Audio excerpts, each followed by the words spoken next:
Prologue, 1980. Because the wood floor creaks in the long corridor, Mariana can hear her father approaching.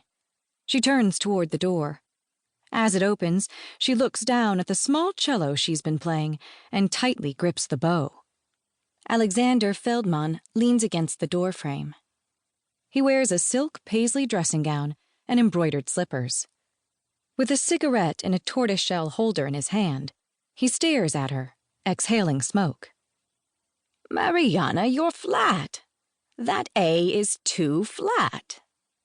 60 years old, Alexander is well over 6 feet, handsome, with dark hair now silvered at the temples. His brown eyes are deep-set, his chin strong. Mixed in with the tobacco, Mariana smells his lavender eau de cologne. He chides her gently, less irritably. You're not stretching far enough, sweetheart. When your hands have grown a little, this won't be so difficult. Looking down at her cello, she nods. You're noodling around, Mariana. You're not really practicing, I can tell. And why are you sitting on your desk chair? Your feet can't reach the floor. How can you play when you're not stable or grounded? I don't like to sit on the little chair, Papa. I put it in the closet. It's too small. He laughs and comes to stand behind her. Mariana feels shy with her father, who is rarely home. World famous as a performer, he has a schedule of concerts that keeps him away. He's already booked for the next 3 years. And during his days in Manhattan, Alexander is preoccupied with his own daily hours of practice and giving cello lessons in his studio in the apartment. His students from Juilliard come and go all day, each for an appointed hour. Now he touches her shoulder, amused. Mama told me that you erased Eric Katz's name and put yours on my list for a lesson today. That was naughty. I know you're leaving again, she whispers. First thing tomorrow morning. And? She pauses, looking away. I wanted to be with you.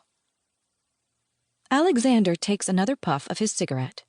Well, when you finish practicing, you may join us for breakfast. Your mother and I do need to talk before I go to Switzerland. He leans down and takes her left hand, showing her the position she needs to reach the A properly. His face is smooth, the scent of his aftershave strong. Sweeping her hair aside, he gently kisses her neck. She closes her eyes. He whispers, You must work harder, sweetheart. It takes more than talent to be a great cellist. It takes hard work, dedication. As he leaves her room, he says, For a special treat, if you work hard on the sarabande this morning, I'll let you play it for me on the Silver Swan after breakfast. We'll eat when you're done. Then he is gone. Mariana waits for a moment. She reaches her hand to her hair and smells it dreamily for traces of him. When he's away, she sneaks into his room and puts drops of his scent on her fingers. Then she rushes back to her own room and rubs her fingers on her pillowcase. The fragrance soothes her, helps her sleep. Again, she starts to play. In her nightgown, Mariana is working on Bach. She is tall for an 8-year-old, all arms and legs and angles. The seeds of future beauty have been planted in her face. As she leans forward, her long, dark hair falls over the instrument. She brushes it away with her right arm, lifting the bow impatiently. Forcing herself to concentrate, she repeats the opening measures of the sarabande from the G major suite.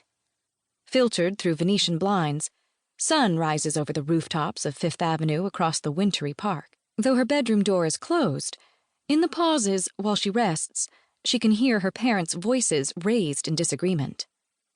When 20 minutes have passed, a clock hangs on the bedroom wall, exacting and reproachful. She places the bow on the music stand and hops off her chair. Then, having set her instrument carefully down on the rug, she walks the long, dark corridor past the dining room and kitchen to what her parents call the dinette, where they await her.